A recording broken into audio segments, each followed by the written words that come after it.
Kenapa kita percaya Yesus? Supaya ketika engkau mengalami yang tidak enak itu, engkau beroleh kekuatan. Sebab engkau punya Tuhan yang dahsyat, yang sanggup memberikan engkau kekuatan. Saudara, kita baca bersama 1 Tesalonika pasal yang ke-5 ayat yang ke-18. Apa kehendak Tuhan bagi hidup kita ya? Yang utama ya dikatakan di dalam 1 Tesalonika pasal yang ke-5 ayat 18 ya. Tema khotbah saya hari ini adalah nikmatnya hidup. Siapa yang mau mengalami nikmatnya hidup? Angkat tangan, semua kan? Bicara soal nikmat itu bukan cuma yang enak, tapi juga yang tidak enak. Nikmati yang manis, nikmati yang pahit ya. Bagaimana supaya kita bisa menikmatinya? 1 Tesalonika pasal yang ke-15 ya, ini yang dikatakan firman Tuhan. Baca bersama 1, 2, 3. Mengucap syukurlah dalam segala hal, sebab itulah yang dikehendaki Allah di dalam Kristus Yesus bagi kamu. Ya, kita ini menerima Yesus sebagai Tuhan dan Juru Selamat. Setelah kita berada di dalam Yesus, apa yang Tuhan kehendaki bagi kita nih di dalam Yesus nih? Ya, menjadi kaya bu, mobil 1 jadi 5, rumah 1 jadi 10 ya.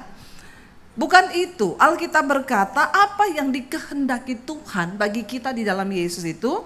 Baca lagi sama-sama 1, 2, 3. Mengucap syukurlah dalam segala hal, sebab itulah yang dikehendaki Allah di dalam Kristus Yesus bagi kamu. Ya, kalau baca ayat ini sepintas biasa saja saudara. Tetapi ketika kita membaca dan ya kita mendapat keterangan, maka luar biasa ayat ini. Ternyata yang dikehendaki Bapa bagi kita di dalam Yesus itu mengucap syukur dalam segala hal. Saya nggak tahu kenapa pagi ini Tuhan kasih ayat ini. Ya baru pagi ini saya dapatkan ayat ini ya. Waktu tadi di ruang pembicara. Ya dikatakan mengucap syukurlah dalam segala hal. Bukan dikatakan mengucap syukurlah dalam hal yang baik. Sering kali kita mengucap syukur ya kalau apa saudara ya, naik pangkat mengucap syukur. Mengucap syukur kalau apa? Dapat jodoh, mengucap syukur. Mengucap syukur kalau apa? Naik rumah baru, mengucap syukur. Ya, orang itu cenderung mengucap syukur dan itu identik loh dengan kekristenan loh. Ya, nanti datang ya, saya ada ibadah ucapan syukur.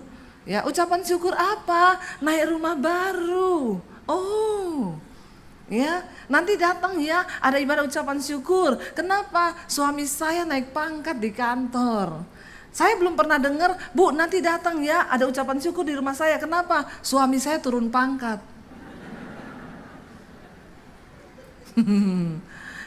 Halo? Padahal yang dikehendaki Tuhan itu apa? Nah, berarti boleh sekali-sekali bikin ucapan syukur ya. Saya nanti malam ikut ya, kita makan-makan ucapan syukur. Kenapa? Saya putus sama pacar saya. Yang muda-muda mengucap syukur. Karena berarti Tuhan kasih kamu yang terbaik. Ya. Ayo, kita sekali-sekali dong GSJS bikin begitu ya. Ada ucapan syukur loh. Kenapa? Saya bangkrut. Ini lain dari yang lain loh. Dan ini tuh Alkitabiah loh. Amin. Ucapan syukur apa? Suami saya bangkrut. Setelah 20 tahun bisnis berhasil terus, sekarang bangkrut. Jadi saya mau ucapan syukur. Wih, itu pasti Tuhan nangis loh. Kenapa saudara menatap saya dengan wajah yang tegang begitu? Biasa saja ya, biasa. Jangan mengintimidasi saya. Loh itu yang benar. Kita ini seringkali sudah terlalu sering hanya diajarkan yang enak, yang enak, yang enak, yang enak. Padahal Alkitab berkata, mengucap syukurlah walaupun di hal yang tidak enak. Karena hidup ini bukan cuma soal yang enak. Kita akan mengalami banyak hal yang tidak enak sekalipun sudah ikut Tuhan. Makanya banyak orang Kristen datang kepada saya bertanya, Bu, saya itu udah sungguh-sungguh ikut Tuhan loh Bu, tapi kenapa ya Bu ya? Ya, saya itu mengalami bertubi-tubi yang tidak enak begini. Loh Bu, saya itu ikut Tuhan sungguh-sungguh loh. Kok anak saya meninggal loh Bu? Loh Bu, saya ini ikut Tuhan sungguh-sungguh. Malah suami saya dipanggil Tuhan loh Bu, kenapa? Saya bilang, kita itu ikut Tuhan bukan supaya kita menikmati semua yang enak. Ingat, kita berada di dunia. Kita ada di bumi ini, ya, dunia ini nusa kambangan. Setan dibuang ke sini, kita juga dibuang ke sini. Kita sudah keluar dari Taman Eden. Dulu Adam dan Hawa hidup di Taman Eden, lalu berbuat dosa dibuang ke Taman Eden. Di bumi ini. Dan Alkitab berkata dunia ini berada di bawah kuasa si jahat. Semua yang buruk ada di dunia. Jadi kalau engkau berharap ada di dunia dan engkau mau menikmati yang baik terus, itu mimpi. Kita ikut Tuhan pun akan menikmati yang tidak enak. Saya bilang kepada jemaat yang datang bertanya kepada saya, kenapa saya menikmati yang tidak enak? Bu, kita percaya kepada Yesus bukan supaya hidup kita enak. Karena dunia ini banyak yang tidak enak. Kenapa kita percaya Yesus? Supaya ketika engkau mengalami yang tidak enak itu, engkau beroleh kekuatan. Sebab engkau punya Tuhan yang dahsyat, yang sanggup memberikan engkau kekuatan. Katakan, mari kita punya pemahaman yang benar di dalam Tuhan, supaya engkau tidak kecewa ikut Tuhan. Saya bilang bersyukur Bu. Tapi saya sakit, bersyukur. Kalau saya mati gimana Bu? Beruntung. Loh, Alkitab bilang mati itu keuntungan loh. Mati itu untung. Kita bersyukur mengenal Yesus, kenapa? Karena dia menjadi jaminan bukan hanya dalam kehidupan di dunia ini yang sementara, tapi Yesus menjadi jaminan bagi kita sampai pada kekekalan. Dan itu yang dunia gak bisa beri, katakan amin. Jadi orang Kristen itu paling enak. Enaknya apa? Di dalam Yesus itu ada jaminan. Sehingga saya banyak ketemu orang-orang datang berkata, Bu, terima kasih. Lewat khotbah-khotbah Ibu saya mengerti rencana Tuhan. Mengucap syukur dalam segala hal. Bukan hanya yang baik tapi juga yang tidak baik. Saudara, mari kita simpan benar-benar prinsip firman Tuhan agar hidup kita ini berbahagia. Kenapa kita harus mengucap syukur, saudara? Ya, karena rasa syukur itu mengubah apa yang kita alami menjadi lebih berharga. Waktu engkau bersyukur, maka keadaanmu, masalahmu, apa yang sedang engkau alami itu akan menjadi lebih berharga. Kenapa banyak orang tidak bisa mengambil hikmah dari masalah yang dialami? Karena dia tidak pernah bersyukur dalam segala masalah. Tapi ketika engkau belajar bersyukur, engkau akan menemukan nilai dan hikmat dari firman Tuhan. Ketika Yusuf, saudara, dibuang dari Mesir, dibuang dari saudara-saudaranya, lalu dia sampai ke Mesir. Yusuf mendapat mimpi, dia cerita sama keluarganya. Aku mimpi loh, bulir-bulir gandumku tumbuh, lalu bulir-bulir gandummu menyembah kepada bulir-bulir gandumku. Lalu keluarganya gini, ini orang sombong ya. Bisa-bisanya dia cerita bahwa dia akan menjadi orang yang berkuasa lebih daripada kita. Ini saudara kandung. Jadi di dunia ini memang akan biasa, saudara, kita dibenci sekalipun itu saudara kandung, ya, orang siapapun itu kita kenal baik, ya, kita akan mengalami itu. Kalau saudara mengalami, bersyukurlah. Bersyukur supaya engkau mengerti apa kehendak Tuhan di balik itu. Lalu mereka mau bunuh Yusuf, dibuang ke sumur. Lalu mereka pikir-pikir, kalau kita cuma buang dia ke sumur, kita ini gak dapat apa-apa ya. Mending kita jual. Kita jual dia kepada orang Mesir, jadi budak, kita dapat duit.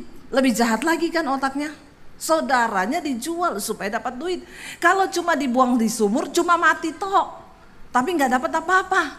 Jual aja supaya kita dapat Duit.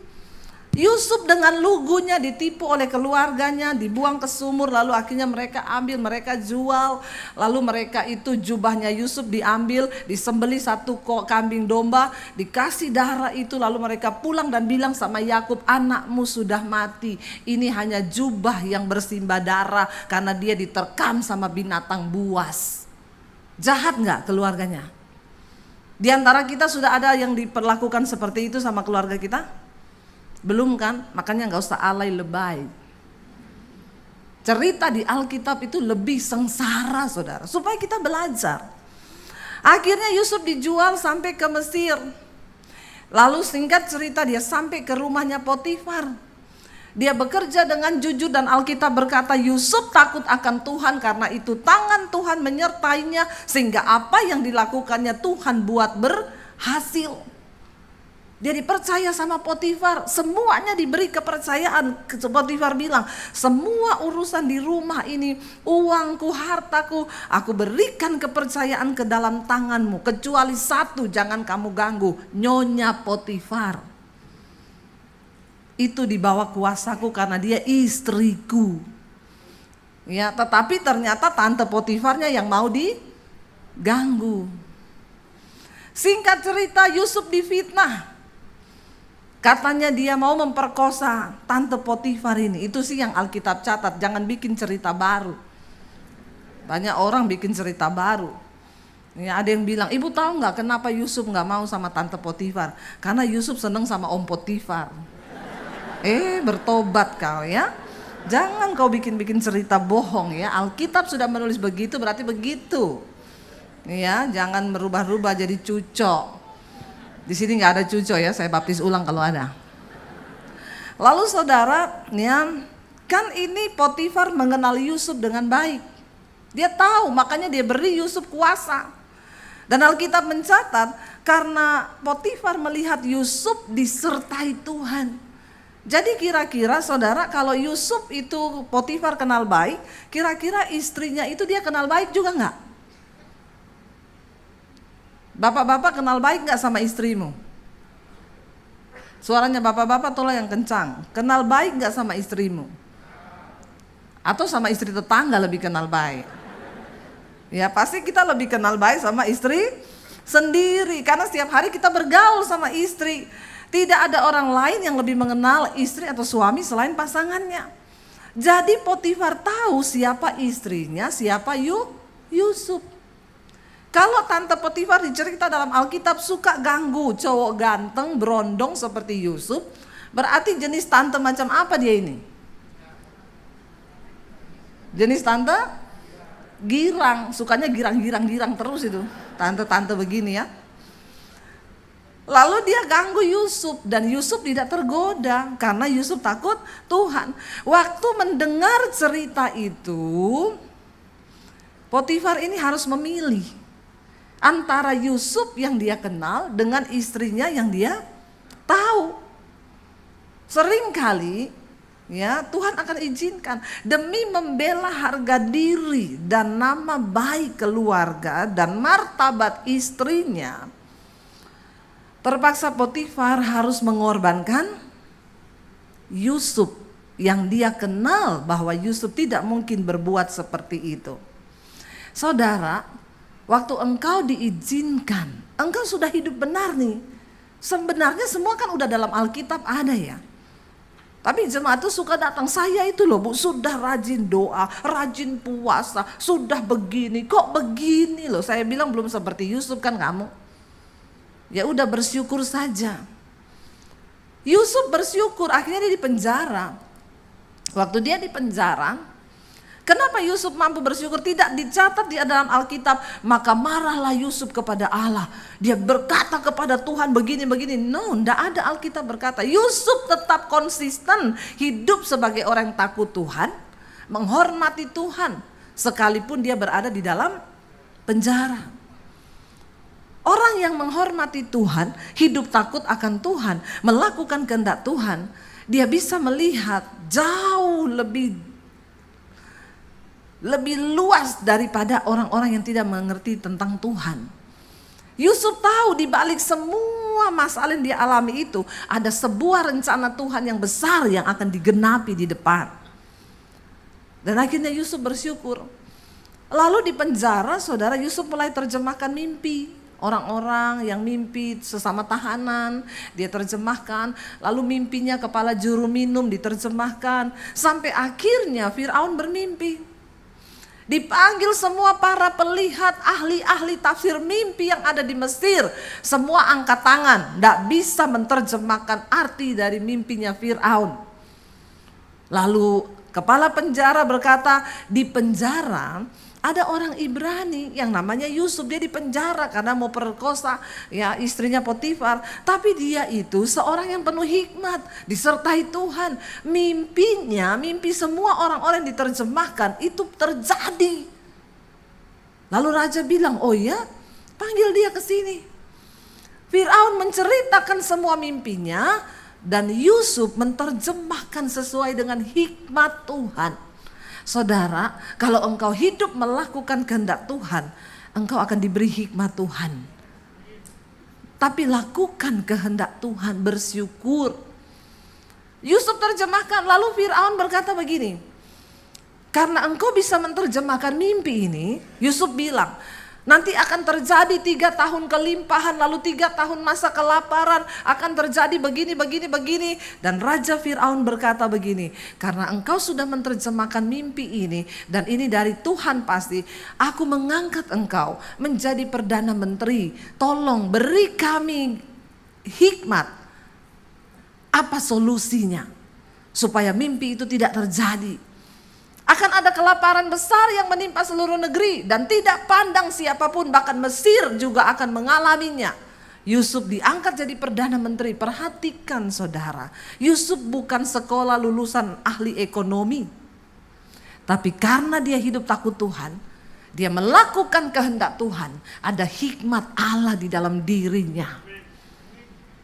Waktu engkau hidup takut Tuhan, melakukan kehendak Tuhan, gak peduli engkau lulusan apa, Tuhan akan angkat hidupmu berdiri di antara saudara, orang-orang yang mungkin lebih tinggi pendidikannya. Saya ini cuma lulus SMA, SMA-nya di Poso lagi. Ya, waktu saya diusir dari rumah gak boleh bawa ijazah. Tapi saya bilang, saya mau lihat kamu hidup makan pakai apa kalau kamu gak bawa ijazah, kamu ikut Yesus. Bukan cuma itu, sekolah bekas saya sekolah dulu di Poso sudah terbakar karena kerusuhan. Kasihan banget kan saya. Secara manusia sudah gak ada harapan saudara. Ya, tapi Tuhan tahu saya ini udah gak ada ijazah, makanya saya harus jadi YouTuber. Puji Tuhan hari ini saya diundang ya ke beberapa seminar ya, ke beberapa negara. Saudara, saya melihat Tuhan tuh ajaib. Nanti bulan Mei saya akan isi seminar di Australia. Wow. Kok gak wow ya? Ini orang pandang enteng banget ya. Bilang wow gitu loh. Ya. Dan saya tuh cuma bertanya, siapa saya? Hari ini saudara, beberapa negara minta jadwal.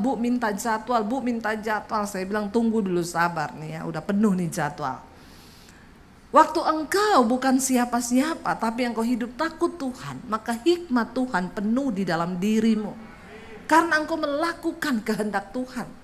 Lalu Firaun berkata, oke Yusuf, strategi apa yang harus kita lakukan supaya kita ini tidak mengalami kelaparan itu? Yusuf bilang, bangun lumbung.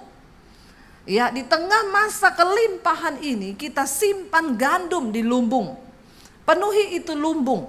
Dan benar terjadi kelaparan yang besar di seluruh negeri kata Alkitab. Tapi Mesir menjadi negara yang aman karena mereka punya lumbung-lumbung yang dibangun oleh Yusuf. Bukan cuma itu, dari berbagai negara datang ke Mesir untuk membeli gandum di tengah masa kelaparan. Ketika keluarganya datang dan melihat Yusuf, lalu akhirnya ya Yusuf mengenali mereka. Mereka berpikir, habis kita. Pasti Yusuf balas dendam, pasti kita dibunuh karena kita dulu sudah jahat kepada dia. Kita buang ke sumur, kita jual dia demi dapat uang. Pasti Yusuf akan balas dendam.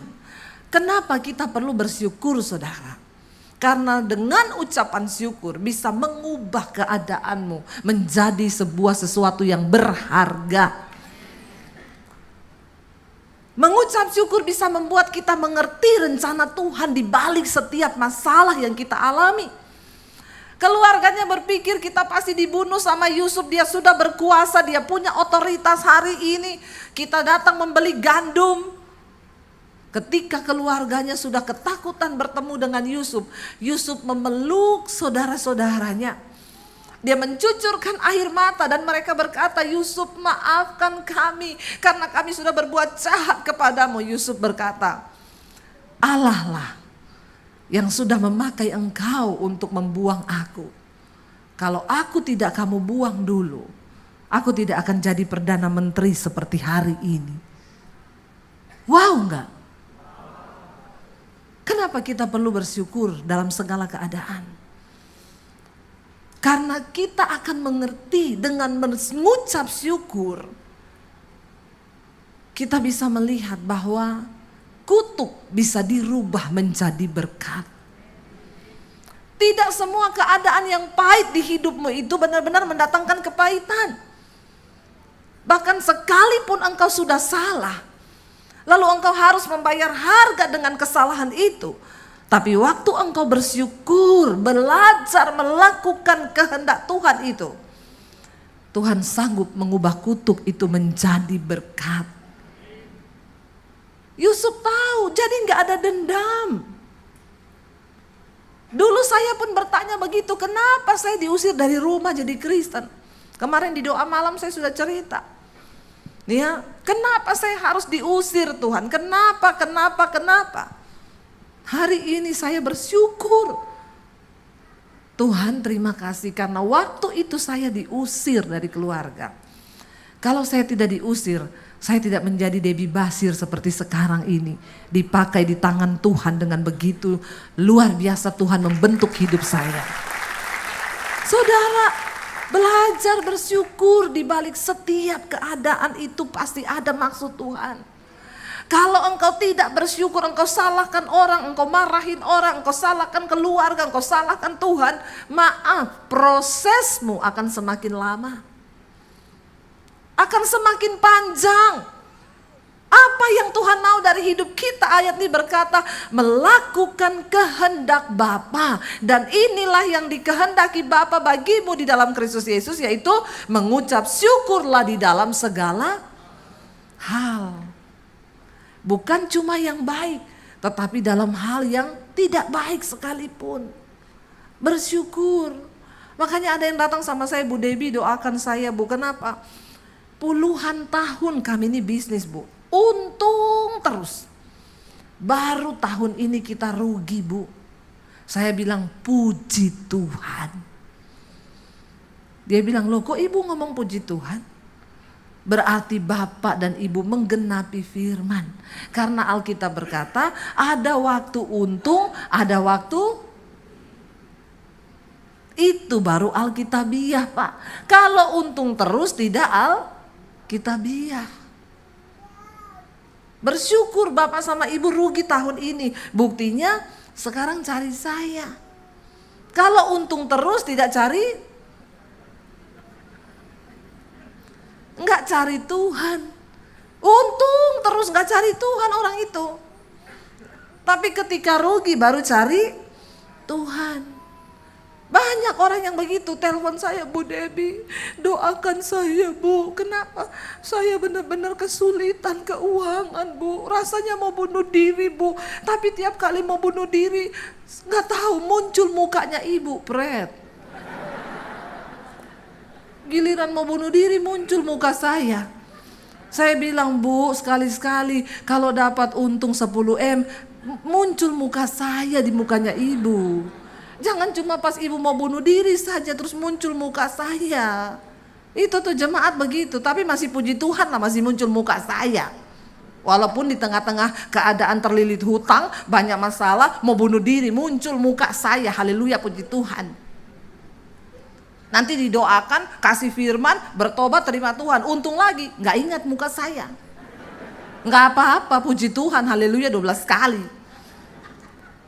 Biasa kan begitu tuh jemaat ya, tapi bukan di sini, di sana, Jakarta. Di Surabaya semua baik-baik, luar biasa. Kalau diberkati ingat Tuhan, dapat uang ingat Tuhan. Kok nggak ada amin? Insya Allah. Ya, ingat loh saudara, ketika hidupmu diberkati, jangan lupa. Ya, banyak tuh orang itu ya, kunci untuk kita diberkati tahun ini adalah pergunakan uangmu itu dengan baik dan bijaksana. Dan jangan lupa di balik berkatmu itu ada miliknya Tuhan dan ada juga milik orang lain. Itu cuma dititip. Cuma dititip. Ya, coba beri yang terbaik saudara. Masih ada juga orang Kristen tuh yang ngasih persembahan 2.000, ada, saya tahu, nggak usah angkat tangan. Dan itu nggak miskin banget loh, orangnya nggak miskin loh, nggak loh. Kalau miskin, biarlah memang dia terbaik, itu yang terbaik. Tuhan bilang pemberian yang terbesar di dalam Alkitab tuh dari seorang janda miskin. Memang dia cuma kasih beberapa keping, yang lain tuh bawa dolar. Tapi Tuhan bilang terbaik itu, kenapa? Karena dia beri semua yang dia punya. Ya. Saya naik taksi mau pelayanan, sopir taksinya kembaliin uang receh-receh 2.000, 5.000. Pak, enggak ada uang gede Pak, kenapa kembaliannya kecil? Loh, ibu mau ke gereja kan? Iya, kenapa? Biasanya orang kalau ke gereja mintanya uang kecil bu buat kolektor. Sopir taksi tahu loh saudara, bikin malu memang ini orang Kristen ini, bikin malu saudara. Tukar uang, enggak, jangan tepuk tangan. Saya baptis ulang loh. Ngeri loh, sampai sopir taksi ngomong sama saya. Saya bilang, Pak jangan kasih saya uang 2.000-an, uang 5.000 buat apa Pak, kasih yang gede-gede dong Pak. Loh ibu mau ke gereja kan? Iya, biasanya orang kalau ke gereja minta uang kecil bu, katanya buat kolektor. Sampai sopir taksi aja tahu loh. Maka nanti uang yang banyak di sorga itu uang 2.000.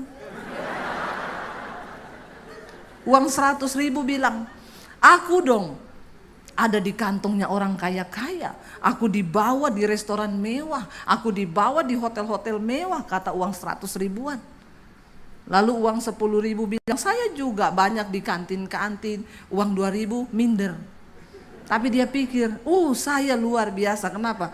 Tempatku di sorga. Loh kenapa? Aku banyak di kantong kolektor setiap hari Minggu. Bertobat saudara. Kalau engkau tidak bisa menghormati Tuhan dari keuanganmu, nggak mungkin engkau diberkati. Percayalah, nggak mungkin. Ya, ada loh orang itu kelihatannya kaya tapi memberinya luar biasa. Ya udah gitu persembahan sambil nyanyi lagu.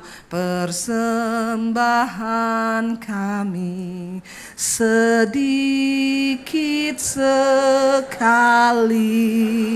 Udah sedikit kurang ajar ngomong sama Tuhan. Kiranya Tuhan terimalah dengan senang hati. Pret banget.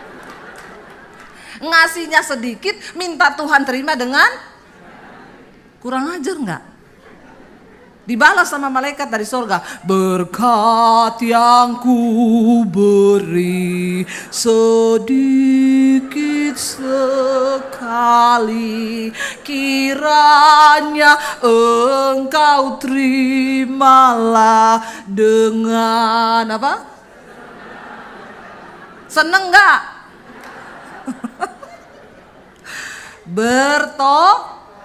Bilang sama diri sendiri, bertobat. Bertobat saudara ya, please, supaya engkau melihat berkat Tuhan.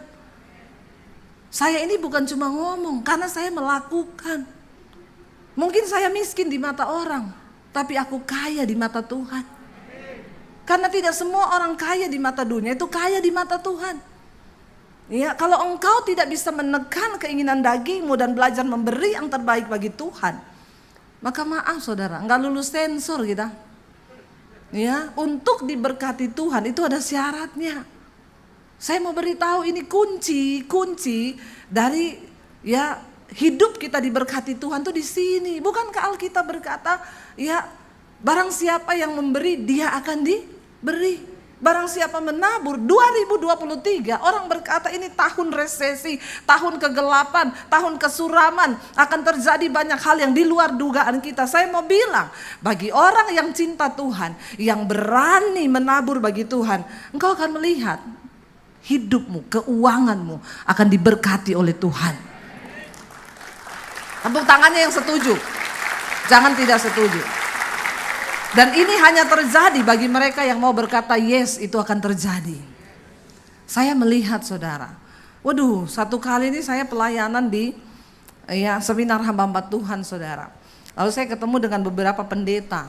Saya panggil lah mereka dari desa. Pak, saya bisa minta nomor HP Pak, minta dong nomor HP. Diam semua, kenapa diam? Enggak punya HP Bu. Loh, kenapa enggak punya HP? Di tempat kalian pelayanan di desa nggak ada sinyal. Bukan Bu. Lah terus mau beli HP pakai apa? Kita ini perpuluhannya cabai, tomat, bawang. Saudara ketawa tuh. Saya nyesek saudara. Nyesek loh. Ada pendeta beli HP aja nggak bisa. Karena memang mereka nggak punya uang. Saya bilang gini, oh ya ampun sampai begitu ya. Iya Bu. Tiba-tiba ada suara di hati saya berkata, sekarang kamu pergi ke ATM, ambil uang sekian dan kamu kasih sama 5 orang ini. Dan itu jumlahnya besar. Langsung saya tengking itu suara, dalam nama Yesus. Pasti setan ini. Setan ini yang ngomong, setan bukan Tuhan ini. Karena saya tahu jumlah saldo saya berapa. Dan Tuhan suruh kasih berapa. Waktu itu saya belum jadi YouTuber. Ya, saya waktu itu jumlah saldonya pas-pasan. Dapat suara Tuhan begitu, hampir setengah lebih disuruh kasih sama pendeta ini. Oh langsung saya tengking dalam nama Yesus. Ini pasti setan. Tapi suara itu bilang, kamu harus memberi mereka. Waduh, saya bergumul saudara di hati. Karena gak ada yang tahu ini, gak ada yang tahu, cuma saya kan. Dengan Tuhan. Itulah yang dikatakan kalau kita ini menjadi tawanan roh. Akhirnya lama saya bergumul, saya nggak tanya suami saya karena suami saya itu sudah beri saya kepercayaan. Saya untuk keuangan, aku percaya sama kamu, kamu lebih peka. Kalau Tuhan suruh menabur, tabur, nggak usah tanya-tanya saya. Jadi kalau saya menabur yang kecil-kecil ya memang saya nggak tanya, tapi ini kan jumlahnya lumayan besar, hampir separuh saldo saya terkuras. Waduh, ini saya kalau tanya pasti suami saya bilang, jangan, itu bukan suara Tuhan. Nah, repot karena bapak-bapak itu lebih pakai logika, ya logikanya lebih jalan daripada perempuan. Perempuan tuh pakai perasaan. Jadi saya nggak tanya dia. Tuh saya minta orang di gereja situ, Mas bisa tolong antar saya nggak ke ATM terdekat?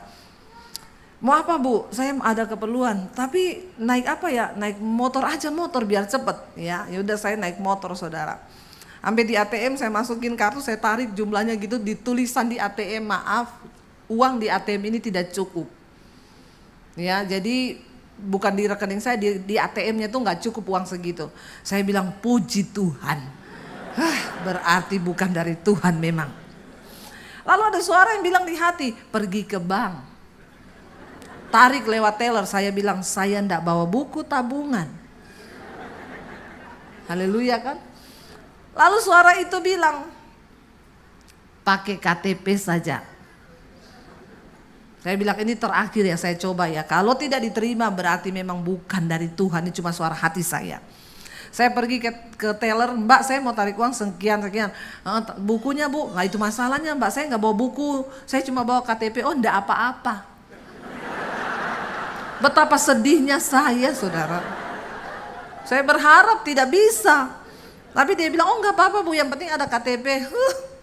Ya udah saya tarik saudara. Aduh nyesek itu loh, nyesek banget ya. Kita punya uang 10 juta, suruh kasih orang 1 juta atau ya 1,5 juta masih rotok lumayan loh.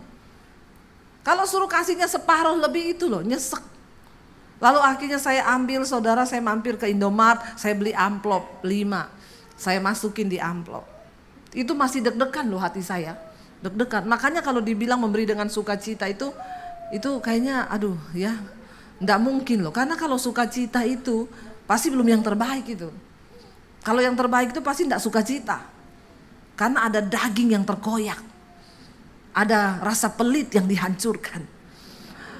Lalu akhirnya saya datang, saudara, saya kasih, diam-diam aja, saya nggak di depan semua orang, saya kasih, saya deketi, Pak ada berkat dari Tuhan. Pak ada dari berkat dari Tuhan. Ya, yang satu ngomong, aduh Bu, puji Tuhan banget Bu. Saya bersuka cita karena saya ini lagi benar-benar butuh. Dalam hati saya, lu puas saya lemes. Pendeta juga manusia, punya rasa, punya hati, jangan samakan dengan pisau belati.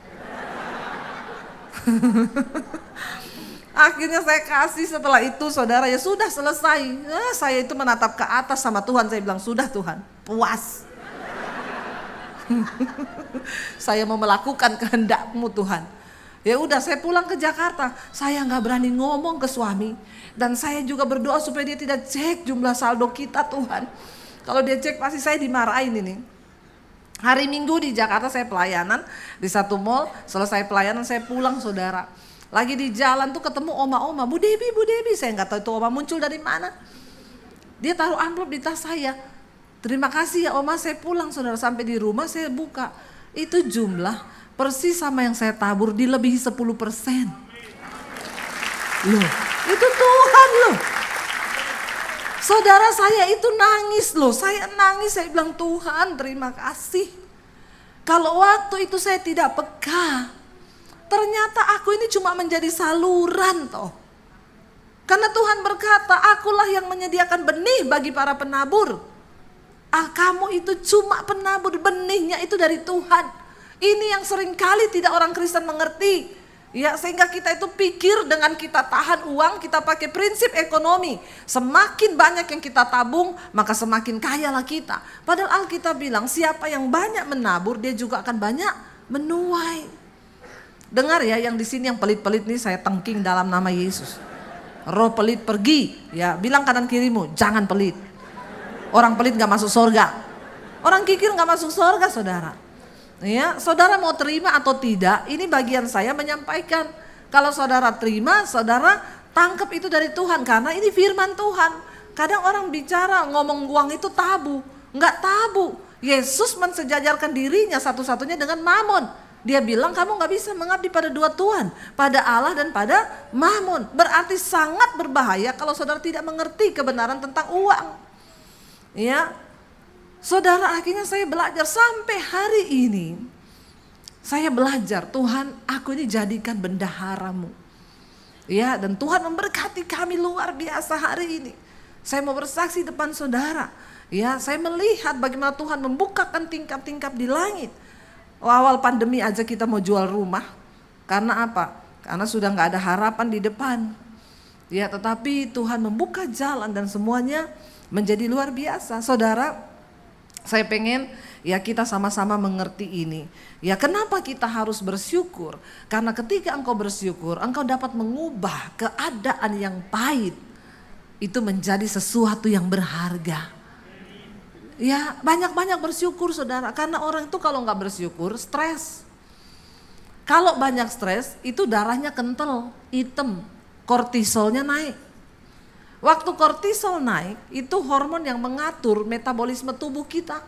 Saat kortisol mau naik, kacau semua tuh. Gula darah akhirnya naik, kena serangan, kena jantung, diabetes, darah tinggi. Ya, makanya hari-hari ini jangan banyak stres. Kenapa kita harus bersyukur? Waktu engkau bersyukur, itu hormon endorfin keluar dalam badanmu. Itu sejenis hormon penenang, sejenis morfin. Kita nggak perlu lagi cari morfin, di dalam diri kita itu sudah ada Tuhan ciptakan. Dan hormon itu keluar saat apa? Waktu engkau bersyukur. Benar Alkitab berkata hati yang gembira itu obat yang manjur. Rajin-rajinlah bersyukur. Saya kemarin itu ikut terapi DNA ya, terapi ozon ya. Darah saya diambil 250 cc, dikeluarin lalu dimasukin ozon. Tadinya itu agak kental gitu, merah, lalu dikocok pakai ozon itu jadi pink, lalu dimasukin lagi ke dalam tubuh. Ya, dan saya tanya sama dokternya, dok, kok ada orang darahnya itu hitam kental ya? Itu biasanya Bu hormon kortisolnya tinggi. Apa itu? Itu hormon stres. Orang kalau stres, tertekan, depresi, itu hormon kortisol naik, darahnya itu mengental lalu jadi hitam. Ya, oh begitu ya Bu, iya. Jadi harus banyak-banyak, memang Alkitab berkata itu bersyukur. Waktu engkau bersyukur, ya darahmu tuh lancar, tubuhmu sehat. Makanya itu lakukan. Kenapa Yesus berkata, Tuhan bilang, sebab itulah yang dikehendaki Bapa bagi kita di dalam Kristus Yesus. Amin saudara. Ya belajarlah. Ini kayaknya waktunya sudah habis ya. Saya sampai jam berapa ini? Sudah selesai ya Bu? Sampai jam berapa? Anda puas, saya lemes. Ya, saudara, kita melihat ya. Jadi ayo, jangan cuma jadi pendengar firman, jadilah pelaku. Karena ada pengejek-pengejek akhir zaman, dengar firman tuh cuma gini, omongannya pendeta. Saya bukan cuma omong, saya melakukan. Tunggu, saya mau difoto dulu. Sudah? Bagus? Oke. Ya, awas kalau enggak bagus loh. Soalnya foto saya ini kalau ditampilkan GSJS tuh jelek-jelek. Pasti jelek saudara. Saya jengkel tuh tapi lihat, jelek sekali foto saya. Karena lagi khotbah di foto, jadi nggak ada gayanya yang bagus. Lagi begini di foto, diangkat jadi brosur. Aduh, coba agak-agak bagus sedikit mas. Ya, pilihin yang kurus gitu ya. Terus yang bagus gitu ya. Ini setiap kali angkat tuh jelek saudara. Tapi mau protes ya wes lah. Paling dia bilang itu kan mukanya ibu. Tapi nggak apa-apa. Mending di foto jelek ketemu langsung orang bilang Ibu Dewi itu ternyata cantik ketemu langsung ya. Daripada di foto pakai aplikasi.